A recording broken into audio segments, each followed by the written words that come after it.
Well, friends, good evening and welcome again to our session number 8. It is hard to believe that eight weeks have gone by, and tonight is our final session of this series, which is called The Seven Nemesis That Arise from Within. Great to have you tonight, and we're going to wrap up. But before we get to the tonight's lesson, I want to go over just a few protocols. The purpose of doing this course is not just to give you information, to give you things to think about, but actually it is with the realization that the things that can derail our lives the most are not those things that come from without. It's not external enemies, the people that try to do you in. You can always overcome that. They are the things that arise from on the inside. And so the purpose of this whole course is to give you tools that you might use each session to help you mitigate the things that we talk about and live a fuller life and really be able to get things done. We're in a day of great struggle, great perplexity. And in my experience of dealing with people, and one of the things that we lack the most is learning to really deal with ourselves. We'll talk just about everything else, but that. All of the sessions are recorded. I want to say that again. So if you're late one night or you miss a session, you can go either to my YouTube channel or to my Facebook page, author's page, or my Facebook wall, and you can go back. I'm going to leave them posted for a while for you. If you have questions, please, you can enter them into the chat. Now, I'm broadcasting across 2 or 3 formats, so I don't always see all of the messages until later. So if you put something in the chat and I don't respond, I'm not ignoring you. It's just that I couldn't see all of it. But I promise you, I will respond. I will go back and check the chat even later on, and just to make sure in case you chat, you come in doing a replay, then I'll still respond to that. Okay. Sessions 1 through 8, this is important, are all now available for download. You can go to the website. Let me bring that up for you. The web address, let's see. There it is.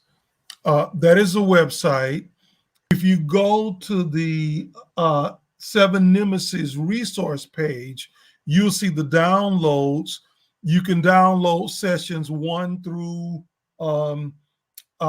8, or any one of them that you like. They all are downloaded individually. I recommend that you do that. In fact, you got time to do it now. It only takes a minute. You can pull it on the screen, on your phone, on your computer. You can print it, save it, whatever you like to do. But I don't want you concerned about trying to keep up and missing something I said. So I want you to have the notes kind of in front of you where you can listen and you can make notes only on what stands out to you about tonight's message. Again, our study is taken from the book, my new book, The 8 Pillars of Lifetime Sanity. So if you want to know more, you can access the book on the website on the store page. I'll say a little bit more about that later. Let's hit the topics because we're on topic number 7, actually, but in session 8. One of the things I did on the first night was I gave you the solutions key. I would highly recommend that you make sure you have those notes, go in and review that again, because that's going to apply to everything that we're talking about. In fact, the solutions key is pivotal to our whole conversation and all that we're doing, and that's going to be important. Plus, there's a chapter 2 in the book reinforces it. It's really critical. We then talked about fear in session 2. In session 3, we covered pride. In session 4, we covered craving. In session, let's see, 1, 2, 3, 5. Yeah, we covered worry. In 6, anger. 7, we covered hatred, which was last week. And tonight we're gonna cover envy. Okay, and so really with that, we're gonna go ahead and jump into the night so we can get you out in a decent time. Let me bring back up that my title of the series. And actually, so tonight's message or tonight's lesson is the entrapment of the 21st century, envy. There's a reason I call it that, and we'll get to that a little bit later. In fact, let me pull that up. We're talking about envy tonight. Here's my preliminary statement. When I make these preliminary statements, you should know by the end of the session what I mean by the statement because of our dialogue. Okay?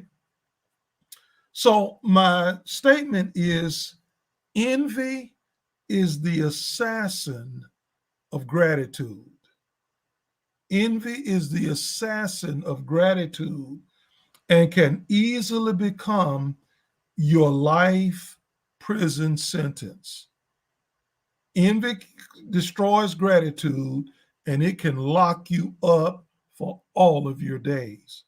And so we need to really be careful. This is not something that we want to have um, freely flowing in our lives. We need to deal with this as it comes. And I think without fear of contradiction, all of us have struggled. We'll struggle with this at times, but it's important that it be dealt with.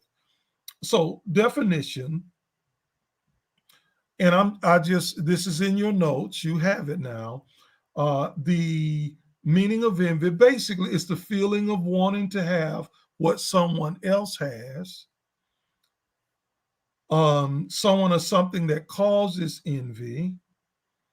Then it kind of goes on into it expands in painful or resentful awareness of an advantage enjoyed by another, joined with the desire to possess the same advantage. Um, and let's see, an object of envious notice or feeling. So that's really what the dictionary says. Now, I always have my own definition to clarify what we're dealing with on tonight. So here's my definition. Again, I'm taking it straight from your notes. Envy is an obsession with what is happening in another person's life. Okay, it's what's happening in or other people. It can be singular or plural. Notice my verbiage here. It it becomes an obsession with what's going on in another person's life, often accompanied by constant contrast with the perceived lack in one's own life. Okay, so envy, my definition, is an obsession with what's happening with somebody else, accompanied by constantly comparing and contrasting it with the perceived lack in one's own life. When you focus on somebody else's life, you're not going to see what's good in yours. And people get people fired, people stab people in the back, people undermine people. I mean, all kind of things happen because of this thing called envy. Continuing with Roger's definition, envy commands one's focus in an addictive manner and locks a person into obsessing with the lives of others with a neglect for appreciation and focus for one's own life. Okay? So again, it's addictive, obsessive. Some people are just obsessed with what others have or what somebody else has. Okay, and uh, and it locks a person into obsession with the lives of others with the neglect of appreciation and focus on one's own life. Your life is a wonder, my friend. Your journey, your path, your steps, what you walk through, how you've been kept and protected down through this path is miraculous, nothing short of miraculous. When you look at that with disdain, you have nothing. Okay? One more sentence in Roger's definition. Envy flourishes with ingratitude and invites anger, jealousy, hatred, and other nemesis to arise. So I said this about the seven nemesis. They're not mutually exclusive. I am defining and describing them for purposes of instruction and understanding, but usually they kind of hang out together. And so when you get anger and envy and all that stuff mixed in, it makes for a tough road, and it really makes for misery. Okay, so if you're going to be the best that you can be, you cannot put obsessive attention on anything anybody else is doing. It doesn't matter who they are. If you're going to be free, you got to be free from envy, and then you have to be able to focus on your own life. That should be a handful. Keep you pretty busy. I know mine does. Okay, so prognosis. Let's go down and talk about the way I've been dealing with this. I give you a definition. I give you a prognosis. I give you answers. So my prognosis is this. It kind of describes what goes on with envy.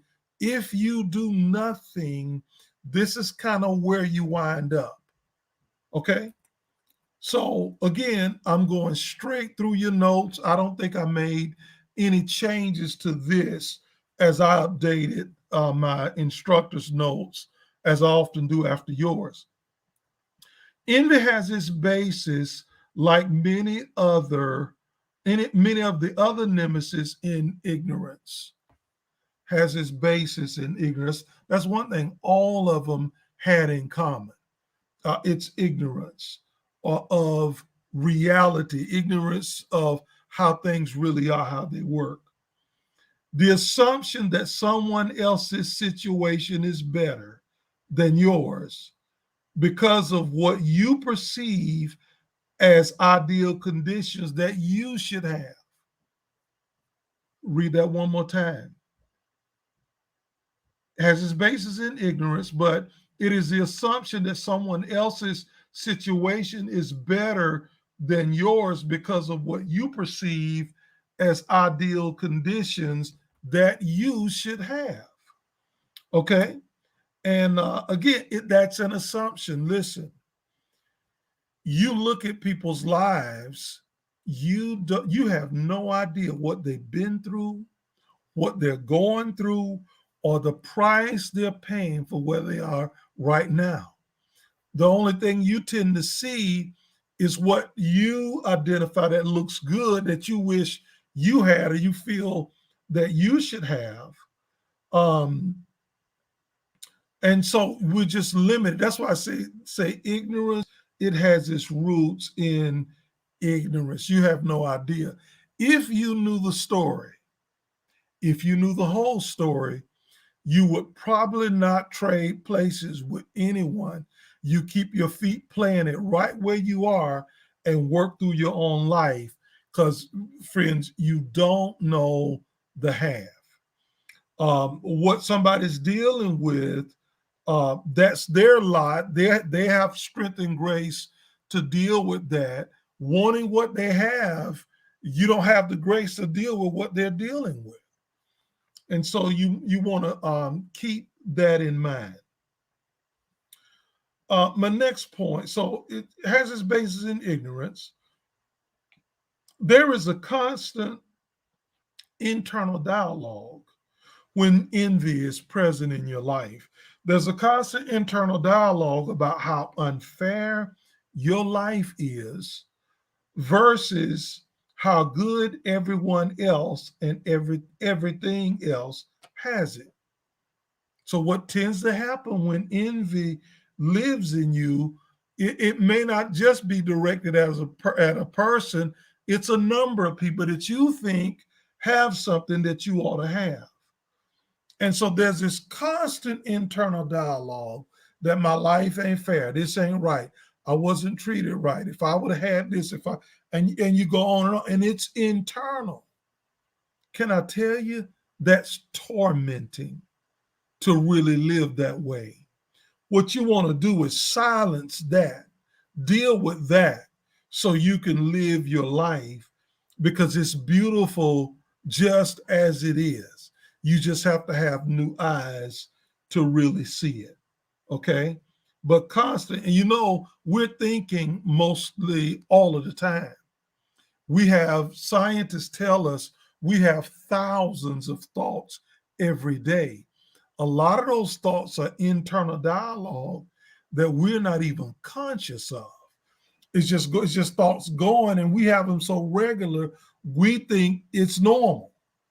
And so we don't notice what's really going on. But that is constantly happening. You can't live a quality life with that going on in your life. Envy becomes addictive and becomes a prison, locking you in and out, which is the tragedy of prison, regarding the beauty and wonder of your own life. Let me explain. Here's the thing about prison that's awful. When a person goes to prison, they're locked up and they're locked in. If you visited or hopefully you're not been, but if you have, you know what I'm talking about. You're locked in a cell and you can't get out. You locked in. Somebody has to let you out and under close observation. So not only are you locked in, but the fact that you're in, you can't be out to do what you could do with your life. So you're locked in and you're locked out of your own life. It's a double whammy. Envy is like that. It locks you in till they have a new car.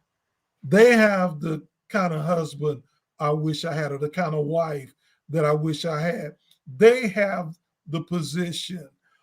They have the house, whatever it is. And so we get locked into that. But as we're locked into that, we're locked out of the wonder and the miracle and the gift of our very own life, locked in and locked out. It's what makes prison a tragedy. My next bullet point here, just following your outline, envy can ultimately derail you from handling your own business throughout the course of your lifetime. The energy that envy pulls away from you and that you squander worrying about other folks or just having internal dialogue about why it should be you, and that can go on and on. What that can do, the effect of that can keep you from doing what you need to do over the course of your whole life. There are people who spend their lives who never achieve the things that they really are supposed to achieve because they're locked up and locked away, worrying about or focusing or dwelling on someone else. Friends, I think I've said this before. You are a designer's original. You are unique. There is no one on the planet, 7.5, 8 billion people just like you. There will never be another you, ever. Past, present, or future. You are unique. What you do or don't do with your life will never, can never be done by anybody else. You have a once in creation opportunity to do some things with your life. Anything that takes your focus off of that is dangerous. And friends, I want you to finish strong, with what you have to do in your life. Now, finally, this is my prognosis. Pain, misery, and unhappiness becomes your portion throughout your life, no matter what you do or acquire. Because, see, substance really doesn't matter when envy burns in your life.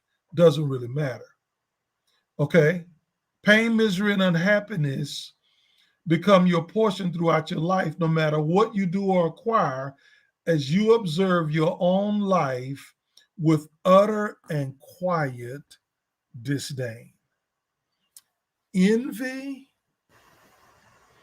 causes you to resent yourself, to resent your life, to resent the people in your life. So it's very, very interesting and brings you down in pain and misery. And listen, I'm going to say this again because I really believe this, and it's proven to be true. You operate better when you're happy. And I'm not talking about happiness because you got a new car, because this or that happened. I'm talking about accessing the joy of life. You perform better. You get things done. You rest better. You do. Your attitude is better when you're happy, and you have an internal happiness. When you're in pain and misery, you listen. Everything's a struggle. You can never live the quality of life that you could if you're happy. And so, and I'll talk more about that. In fact, there's a chapter in the book on happiness that describes what it really is. It's not what you think. It has nothing to do with external conditions. It has nothing to do with somebody else or anybody else.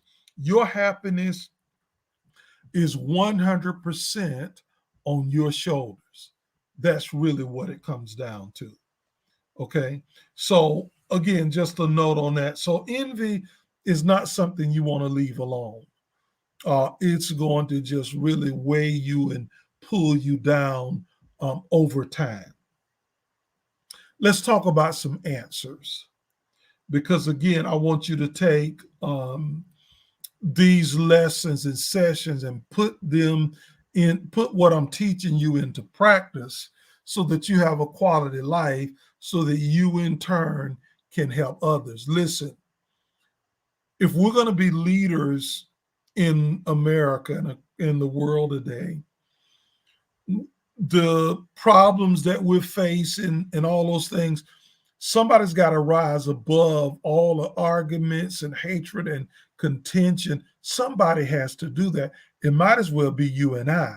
The only way we can do that is to take care of ourselves, our own hearts. And that's what I'm advocating here. Okay, so let's talk about some answers. What do we do? How do we deal with this nemesis that locks us in and locks us out like a person in prison.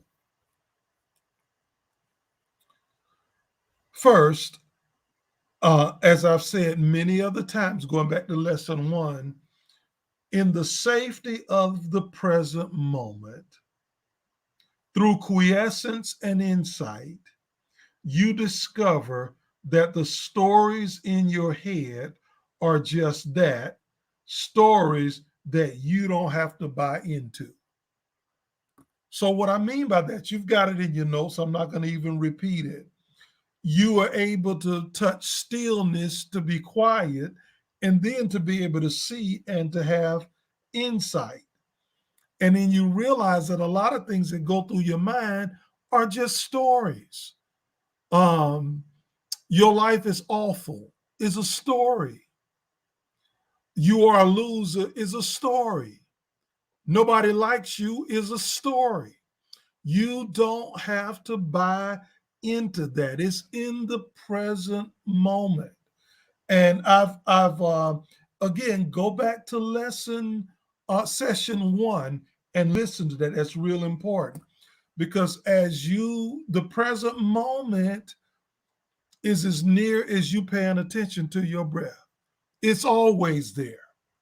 It's when you focus on your breathing, your mind, and you breathe in and you breathe out with conscious awareness, and you experience it.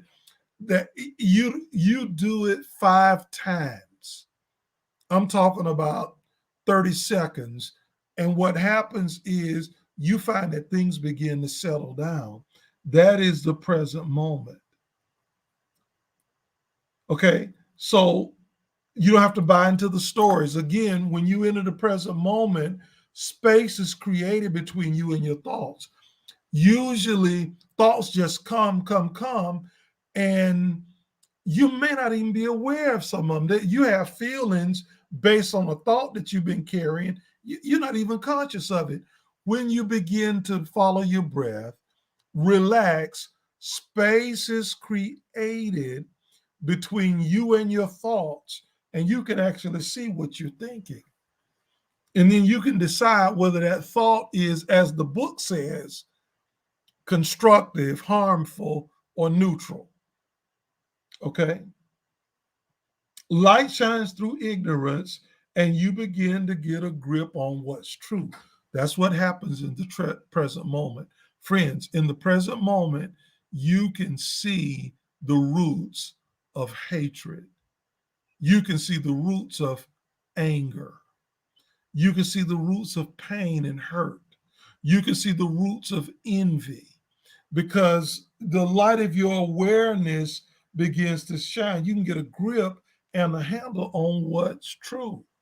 You know, sometimes people just believe what's in their head and they're convinced, 100%, no matter what anybody else says. That present moment will protect you, give you an opportunity to do some different things. It is refreshing. I need to emphasize it.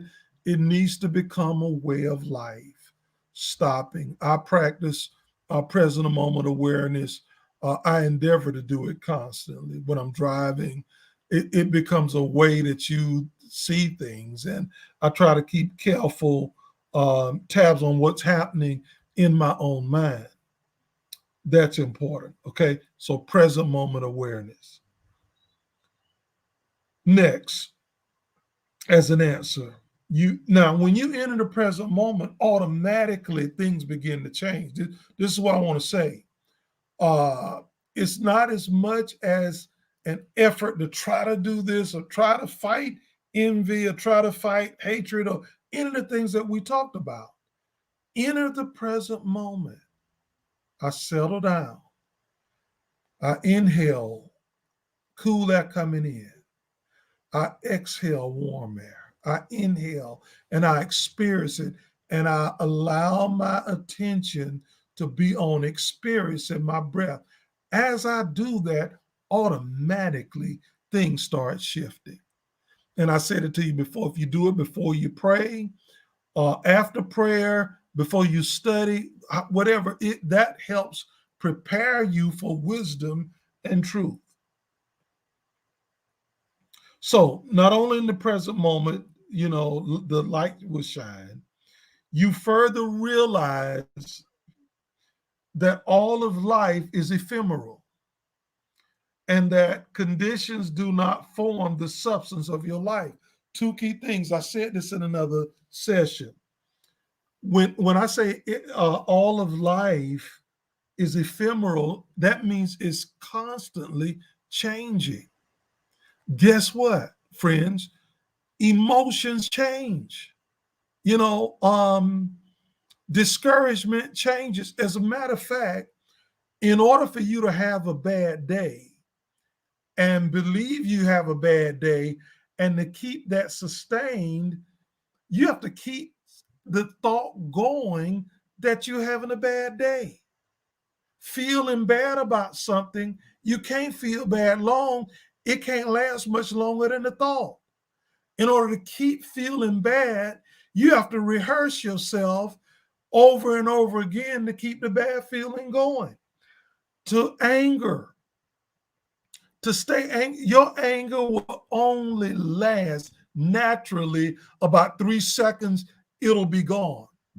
In order for you to stay angry, what has to happen is you have to keep, I can't believe they did that. You have to keep that going. That's why at the end of the day, when you're hurt or you're angry, you're tired. You are exhausted. Why? Because it is work to maintain those things that are negative.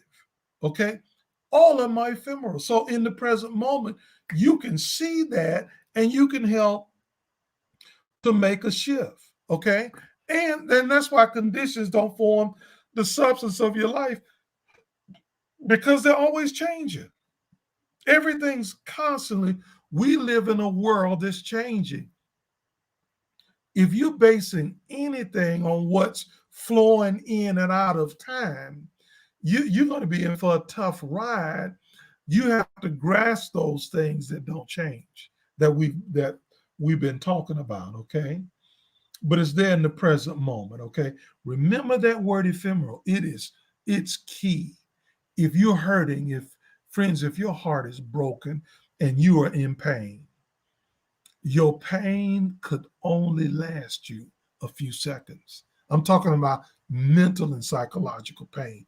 To stay in pain, you have to keep feeding and keep those thoughts going.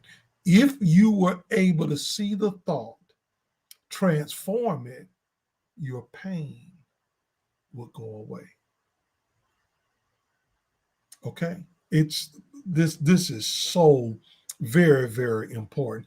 I believe that we need to be healthy and we need to be strong if we're going to, and that's what I want to do. I want to help be a catalyst for raising up leaders. And when I say leaders, I'm talking about in life. I'm not talking about a title or position. We got plenty of titles and positions, no leaders.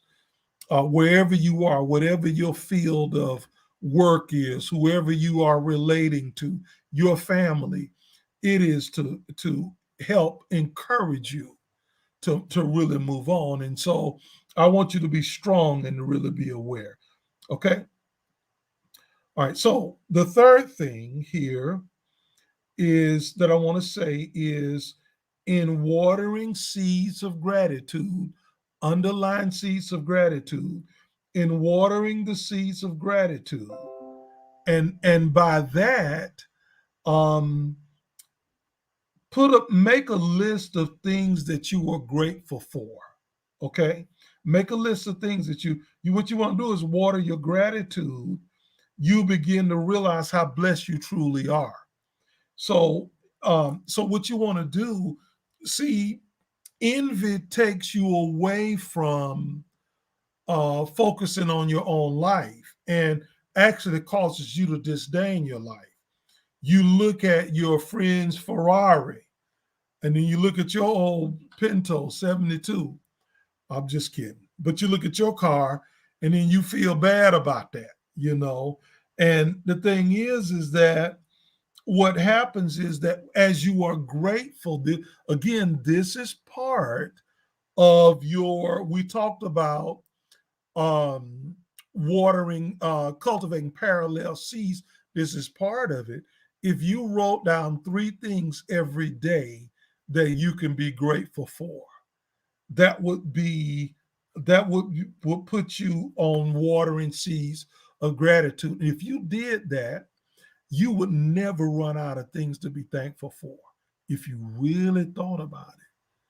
All of the many little things that we take for granted, the big things, because what that does is now that puts your focus in a different place. Okay. So, what you want to do is water the seeds of gratitude.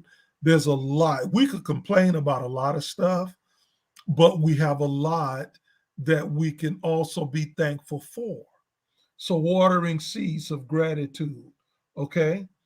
And then you realize how blessed you really are in your life. And I think that that's important. Okay, next, um, you begin to focus on your conditions as building blocks in your life and to direct your thoughts and energy towards constructing your life by design. Can I tell you, whatever you have walked through, whatever you're going through, guess what? It's just a building block. It is a building block for your life. And you cannot get to your future if you didn't come the way that you've come, or you didn't deal with the situations that you've had to deal with. You cannot do it. And so what happens is, instead of despising your conditions, instead of resenting your conditions, instead of hating your life, you counting your blessings, and now you see them as building blocks, and you see your problems as opportunities, and you put your energy toward constructing your life by design. Listen, as long as we're here and we got to battle and go through this, we might as well win. We might as well do something that matters. If we got to live in a dangerous, crazy world, we might as well make our words count, our thoughts count, our steps count, and our actions count toward doing something that's going to have impact and doing something that is going to matter. That is going to be very, very important. Okay. So, again, the key is being in that present moment. In doing that, then you begin to look at your life differently. What kind of problems are you facing right now? Friends, it's a building block. It's not meant to destroy you. It's not meant to tear you down. As a matter of fact, what you're going through, if you stand and do what you need to do, it's going to make you stronger, better, and wiser. You should be. We talk about the end of the year and 21 being over and 22 coming. And so often we want to rush the year out and say, man, that was an awful year. What we fail to realize that because of what we walk through, we get stronger with each year. We need to be thankful for that, count on that, and then move forward and then build a life by design. Where you headed, friends? What's your intention? What do you have to do before you die? What will you put here for? What are you most passionate? What do you love the most? You should be busy constructing that kind of life. And that is something that is very, very important. So you start focusing on the building blocks, okay? So it's just a building block. Don't be afraid. Don't be dismayed. Don't even be discouraged. It's just a building block to help you get to where you need to go. Now, my final thought here is this, and this is how you know you are overcoming the whole thing of envy. And don't think that because you overcome one of the nemesis, they'll still try to arise. Situations will try to arise. You have to continue to stay diligent and stay present. Now, here's the kicker. You can rejoice with, celebrate, and even support the great things in the lives of others as you build your own life. So instead of now envying someone else, you can actually be happy for them. You can be happy about their new car. You can be happy about their promotion. You can be happy about their child doing well and what have you, because you're no longer constrained. The quality of your life has nothing to do with anybody else. It has nothing to do with what anybody else has. That's them. Now there is a freedom to live your own life, and you are no longer bound. Okay? So you can celebrate and support. Um, I, I really want you to be encouraged, because I think what you have to do is so important. Many of you have to go to work tomorrow. Some may be off from that for Thanksgiving. You're going to encounter and deal with people. You're going to face problems and challenge and difficulty. But if you will go back and look at this series, it's going to give you inner strength to rise up and be strong and do what you need to do. I believe that our nation and our world is counting on you to do the things that you've been discharged to do and to really make a difference. Okay? That's really, really important. Present moment is a key. The opening statement, let me go back to that. Envy is the assassin of gratitude and can easily become your life prison sentence. Now you should know why I said that, okay? Um, because you can't be envious and thankful at the same time. You cannot count your blessings and resent what somebody else has at the same time. You can't do it. And remember what I said about prison. You're locked in, and simultaneously, you are also locked out. Okay, so you should know what that means. You can hit me up in the comments, email me, whatever you need to do. If you have another question, you have thoughts about that. Um, Everything is taken from the 8 Pillars of Lifetime Sanity. In fact, if you bear with me just for a moment, what I'd like to do, actually, this is in chapter 2, exercise 1. This is the electronic manual copy of the one that I have available for sale now. This is what can we do. This page talks about the thoughts and so much things that are nonstop in our lives. Well, this walks you through how to breathe, what to do when thoughts arise, all of those things. I've got this exercise repeated, but then I also have a second exercise. This one is for quieting. There's another one for insight. This book, my friends, in fact, I'm gonna let me just put up the 8 Pillars of Lifetime Sanity. It's $19.99. It is a roadmap to your inner life. It helps you understand what's going on inside. And it helps you with your inner life so that you can have an effective outer life. In fact, most of us are trying to live a quality life. That's really what we want. There's a website. You can go to the store page, okay? And I got that up as well. And so what it does is helps you with your inner life. The most valuable thing you have is not your house or the money in the bank, your 401k. It's not that. The most valuable thing that you have, friends, is this life that you've been entrusted with, that You're the only one who's been entrusted with it. What you do with that is really going to be key.